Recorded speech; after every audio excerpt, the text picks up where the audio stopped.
Olá, seja bem-vindo a mais um Universiência, o primeiro programa de TV e internet produzido por meio da colaboração entre emissoras, universidades públicas e institutos federais do Nordeste. Veja agora as pesquisas científicas que vamos conhecer hoje. Um olhar científico sobre as criptomoedas no mundo econômico de hoje. Pesquisadores da Universidade Federal do Rio Grande do Norte buscam método para aperfeiçoar o aprendizado da matemática. Professores do Instituto Federal do Maranhão desenvolvem projeto para formar novos pesquisadores na área de cosmologia.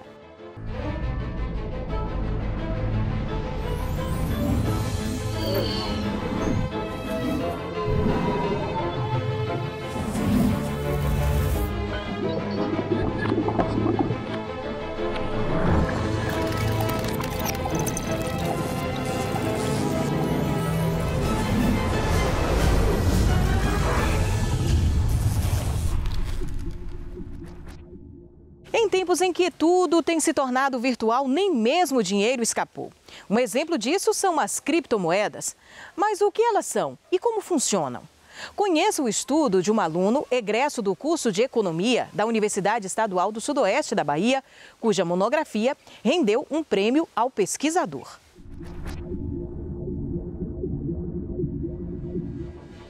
As criptomoedas, elas são uma nova categoria monetária. Ela surgiu ali por volta de 2009, logo após a crise econômica global, né? E elas surgem como um novo paradigma monetário, uma nova proposta. Elas têm esse nome, criptomoedas, porque elas são moedas totalmente digitais, né? E baseadas em criptografia. Mas sua característica mais marcante, eu diria, é serem descentralizadas, por elas serem descentralizadas. Então, elas, diferente das moedas convencionais, né, as moedas fiduciárias, que são emitidas pelo Estado, elas não possuem nenhuma instituição central que controla, né, tanto seus fluxos como sua emissão. Então, o controle, na verdade, assim, a gerência do sistema das criptomoedas é feita pelos próprios participantes, né, que utilizam ali internet e capacidade computacional, né, energia elétrica, enfim, para poderem fiscalizar, digamos assim, que são os mineradores, né, eles podem fiscalizar o sistema e a partir disso, gerar novas unidades. Desde o seu lançamento, né, em 2009, ainda não houve nenhuma fraude dentro desse sistema.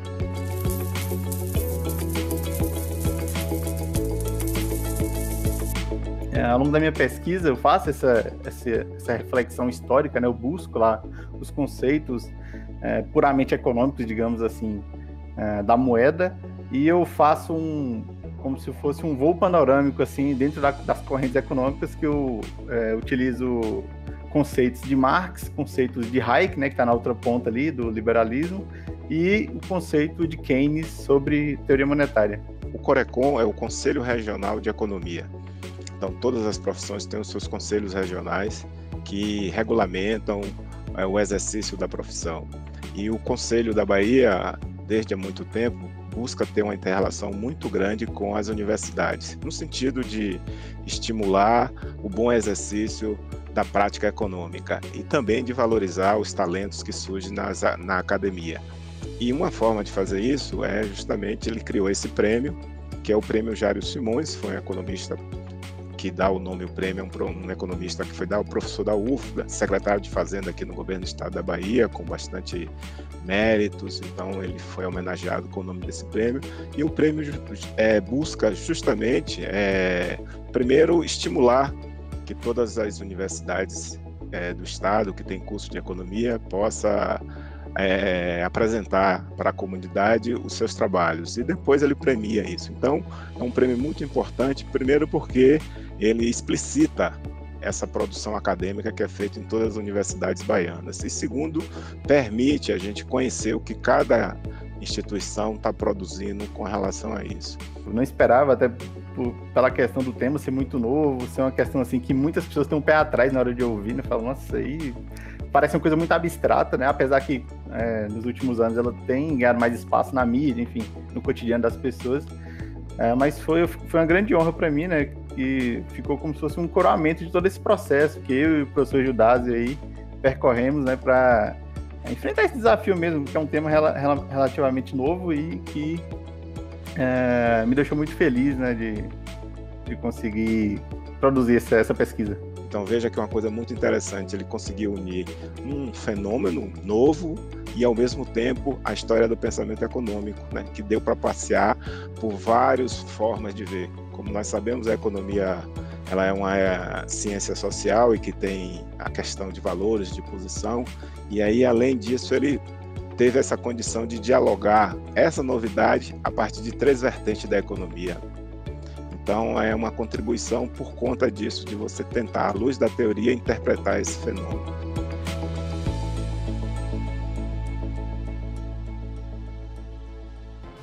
Depois do intervalo, pesquisadores da Universidade Federal do Rio Grande do Norte desenvolvem método que auxilia no ensino da matemática. A gente volta já já.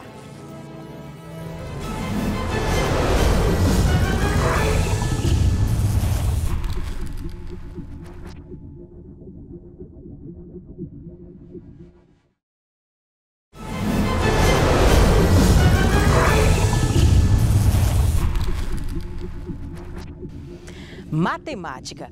A disciplina tem fama de atormentar boa parte dos estudantes do Brasil. Dados do Programa Internacional de Avaliação de Estudantes apontam que o Brasil tem um baixo desempenho em matemática e revelam que mais de 68% dos alunos com 15 anos de idade não possuem nível básico na disciplina. Uma pesquisa da Universidade Federal do Rio Grande do Norte e parceiros busca estimular o aprendizado da matemática nos primeiros anos escolares. Uma das técnicas utilizadas tem como base o corpo humano.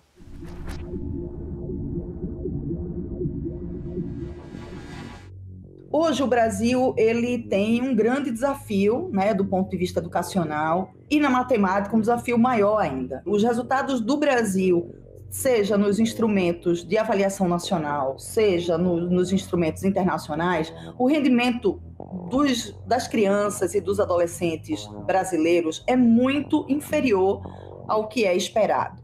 Essa articulação entre neurociências e educação, ela vem sendo feita paulatinamente, né? Seja para o enriquecimento, ou seja, pensar, né, programas de intervenção que auxiliem na aquisição, né, de habilidades acadêmicas escolares, seja na remediação. Aos poucos, né, vai surgindo dentro da neuropsicologia, que é uma disciplina das neurociências, uma área específica que se chama neuropsicologia escolar, né? Então, a neuropsicologia escolar, ela faz essa interface entre o neurodesenvolvimento e a aquisição, né, de conteúdos escolares acadêmicos. A área da educação matemática, mesmo dentro da neuropsicologia, ela não tem o mesmo interesse que a linguagem. Então, o que a gente fez foi somar esforços a nível nacional dos grupos de pesquisa que trabalham com isso, que basicamente são 3.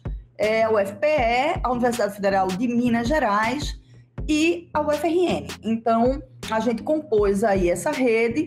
Começamos a chamar também outros pesquisadores de outras universidades brasileiras, como é o caso da Universidade Federal do Estado de São Paulo, né, a Unifesp, a Escola Baiana de Medicina e Saúde Pública. Então, a gente foi agregando um pouco e a parceria internacional, tanto da Alemanha quanto do Reino Unido. Então, é dentro dessa rede hoje que a gente vem desenvolvendo os projetos de pesquisa. Então, na educação matemática, o que se sabe é que a construção da noção de número, ela é essencial lá nos anos iniciais. Então, todo o nosso trabalho está exatamente em desenvolver e estimular esses precursores nos anos iniciais mesmo. Anos iniciais que a gente fala é educação infantil, né? A educação infantil e os 2 primeiros anos do ensino fundamental, que é justamente para estar trabalhando essas habilidades mais básicas, que são habilidades cognitivas e que vão dar sustentação para a aquisição de conteúdos escolares. Na matemática, o que a gente tem feito é partir da articulação entre 2 áreas teóricas, né, que usam o corpo como ferramenta de mediação. Então, assim, usam o corpo como auxiliar na construção, né, dessa noção de número, que, por sua vez, a gente sabe que é um precursor importante, né, para os anos iniciais, para entender lá na frente o que é uma soma, o que é uma subtração, o que é uma multiplicação, entender fração. Então a noção de número é a noção básica. A gente já fez pesquisas aqui com escola pública, né? Com salas usando essa metodologia, que é uma metodologia alemã, e não utilizando, né? E a comparação entre os grupos mostra uma diferença significativa muito considerável mais para frente. Então, as crianças que fazem essa atividade formativa, né, que tem toda uma série de atividades bastante lúdicas e que a gente incorpora essas atividades ao dia a dia da escola, né, são crianças que mais lá na frente vão ter um rendimento em matemática significativamente superior àquelas crianças que não passaram por essa formação, né? E uma coisa que para nós foi muito importante é que o desempenho dessas crianças da escola pública, né, que fizeram esse trabalho durante um ano, quando comparados com a da escola particular, essa diferença deixa de existir. Então, a gente tem um protocolo que foi desenvolvido em parceria Brasil e Alemanha, né? É um protocolo muito lúdico, porque é uma historinha, na verdade, é um livrinho, né? Um livrinho de um extraterrestre que vem ao planeta Terra e ele não tem as mãozinhas. Então a criança é convidada a fazer uma série de atividades de forma muito lúdica, com brinquedos, com objetos concretos, né? Então ela vai fazendo essas atividades para ir ajudando o extraterrestre, né, a resolver os problemas que ele vai enfrentando. O que a gente sempre fala é que a universidade produz muito conhecimento, né? Mas há uma transposição aí que precisa ser feita com muita eficiência, que é esse conhecimento que é produzido na universidade ser transferido para os professores e depois dos professores chegar no chão da sala de aula, ou seja, que esse conhecimento se transforme, né, em didática. Esse é um grande desafio para nós, né? Ou seja, essa capacitação docente, mas uma capacitação que o professor participe da construção do conhecimento que está sendo produzido, que aquele conhecimento faça sentido para ele e que ele fique, né, com esse conhecimento como possibilidade de mudança de sua prática.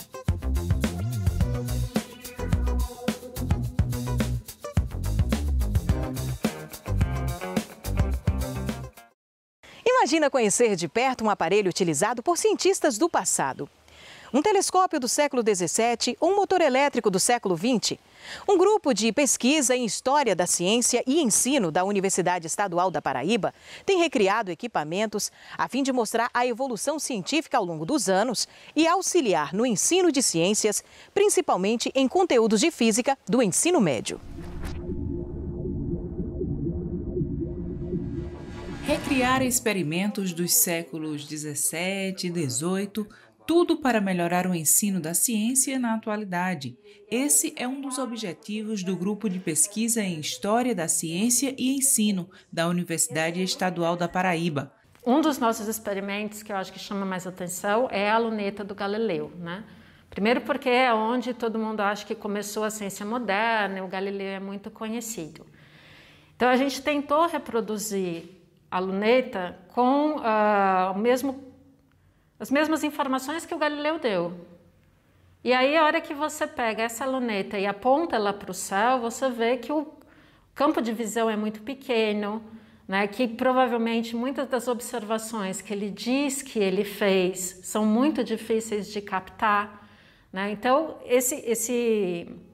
nesse processo de tentar reproduzir o que o cientista fez, é que você vê que um cientista ele não é um gênio, né? Ele está dentro de um contexto, ele tem intenções quando ele faz aquele experimento, e aí você acaba aprendendo o processo todo da ciência. Essa é uma das linhas de trabalho do grupo, né? Em que a gente tenta, a partir dos relatos, das descrições, dos relatórios dos estudiosos, filósofos, os cientistas, reproduzir o experimento que ele fez e, de alguma forma, reproduzir o problema que ele tinha que resolver, né?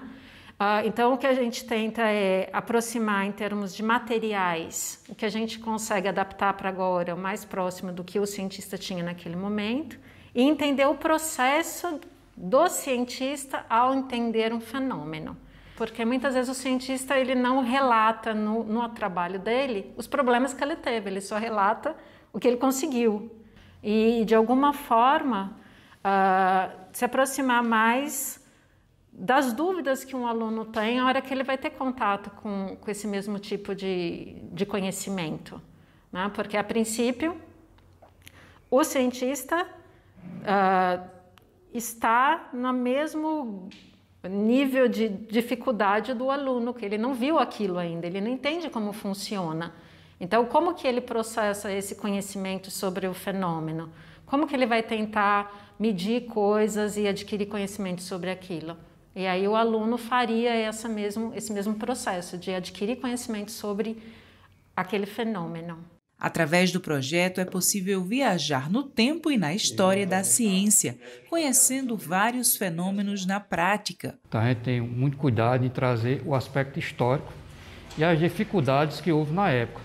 Ou seja, dificuldades econômicas, políticas da época, entendendo como esse experimento se deu na época, resgatando justamente as dificuldades do tempo histórico, trazendo para a realidade dos alunos atualmente, e a importância que isso foi para a sociedade e a humanidade em si, fazendo com que os alunos entendam como é o processo de construção desses experimentos.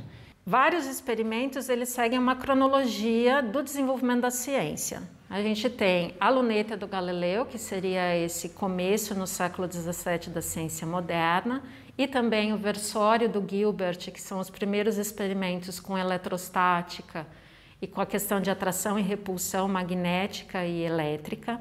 Depois a gente tem o experimento do pêndulo, que é o experimento que vai aparecer muito no livro do Newton, ainda século XVII, e vários experimentos envolvendo eletrostática e depois eletrodinâmica, porque você vai desde as primeiras ideias da descarga elétrica, depois você consegue guardar a energia e tem a garrafa de Leyden, depois você consegue carregar essa garrafa de Leyden com um eletroforo, e aí faz a pilha de volta, que é um grande destaque na história da ciência, porque a partir da pilha de volta você consegue produzir eletricidade durante um tempo maior e aí chegar nos aparelhos eletromagnéticos, eletrodinâmicos e por aí vai. Então é o seguinte, essa bobina aqui a gente criou mais voltada para, ou seja, a apresentação no ensino médio. É uma bobina segura, ou seja, a gente tem uma tensão aqui que parece ser alta, né, 17.000 volts, mas na verdade a corrente dela é quase nada. Então é uma bobina para que os alunos interajam com ela e possam ver o efeito, ou seja, pegar em 17.000 volts sem sofrer nenhum dano. Um dos pressupostos nossos é de que você levar só o texto da história não resolve, levar só o experimento também não resolve, né? E aí esses equipamentos, eles às vezes são utilizados como cenário em vídeos que a gente faz para contar a parte histórica. Também usa em peças teatrais, que aí é outro professor, o professor Alessandro. Então ele se baseia nas narrativas históricas que a gente escreve, usa os equipamentos que a gente tem e monta peças teatrais em que os alunos da licenciatura são os atores. Leva isso para as escolas.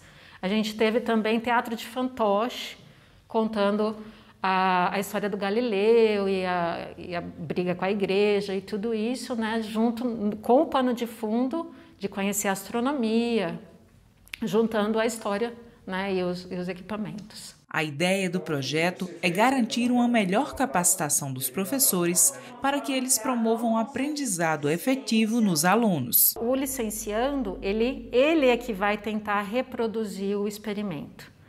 Então, ele tenta reproduzir e aí ele já pensa naquilo como uma atividade de sala de aula.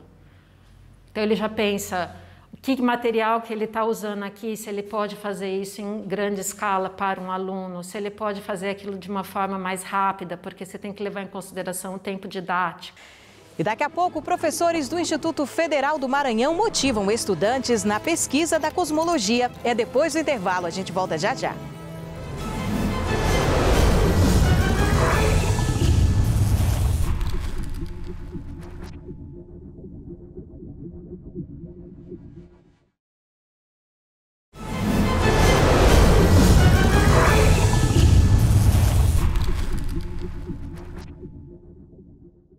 exploração do universo sempre foi uma das jornadas mais fascinantes desenvolvidas pelo ser humano e que nas últimas décadas tem alcançado patamares inéditos devido à quantidade enorme de dados oriundos de telescópios e sondas espaciais, hoje aplicados na astronomia. E aproveitando esse momento, professores do Instituto Federal do Maranhão iniciaram uma série de projetos com o objetivo de motivar o interesse nos estudantes e formar novos pesquisadores nessa linha de pesquisa. Uma delas, a cosmologia.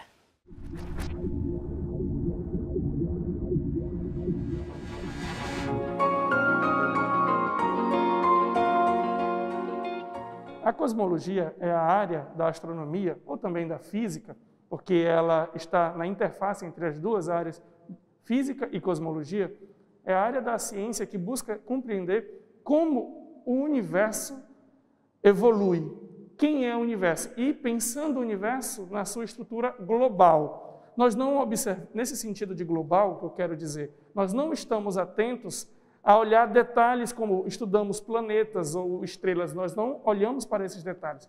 O objetivo da cosmologia é estudar o universo como um todo. Como ele nasceu, como ele está se comportando hoje e quais são qual é o objetivo, o fim que o universo terá.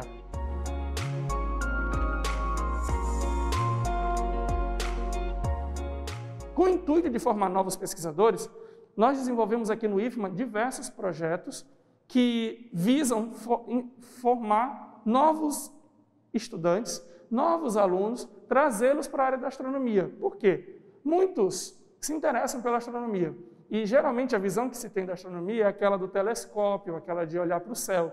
Na minha área, na área da cosmologia, nós olhamos para o computador, nós olhamos para os dados.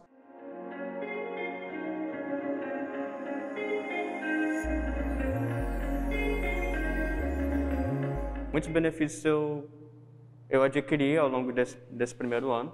Eu participei de um grupo de pesquisa com o professor Rafael, e esse grupo de pesquisa apresentava seminários toda semana.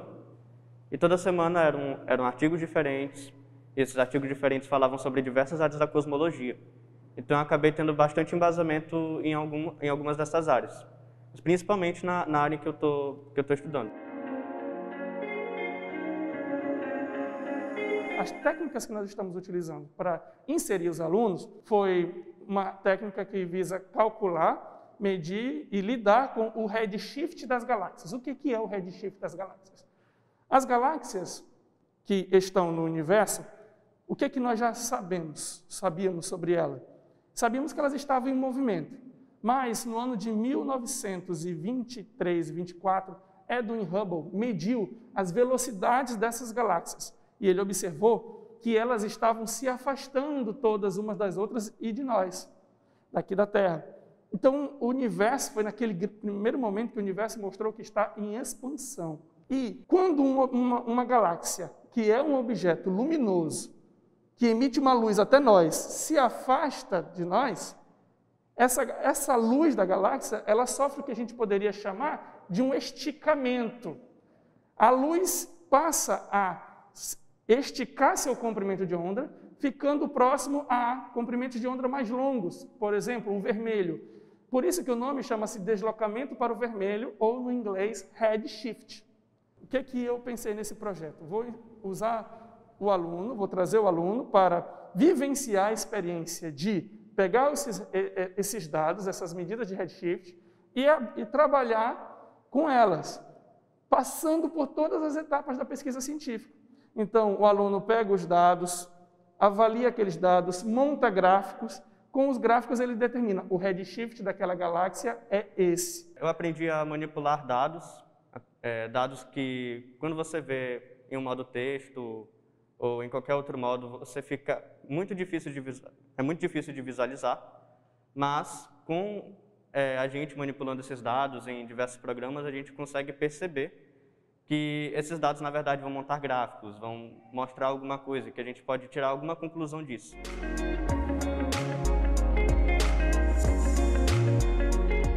Há, no momento, o nascimento e o crescimento de um novo grupo de alunos, de estudantes interessados nessa área, que é uma área que gera muito interesse naturalmente, mas que agora eles estão descobrindo como é pôr a mão na massa, como é compreender o assunto. A partir desse projeto de iniciação científica, eu pude perceber quais são as minhas afinidades, para onde eu devo ir e qual curso fazer, qual curso superior.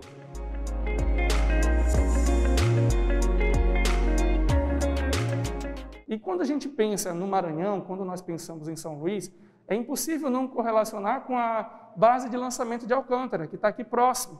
Então, pegar alunos do ensino médio, alunos da graduação, e vê-los entrando na área das ciências do espaço, é sim um instrumento muito poderoso de estímulo para essa área.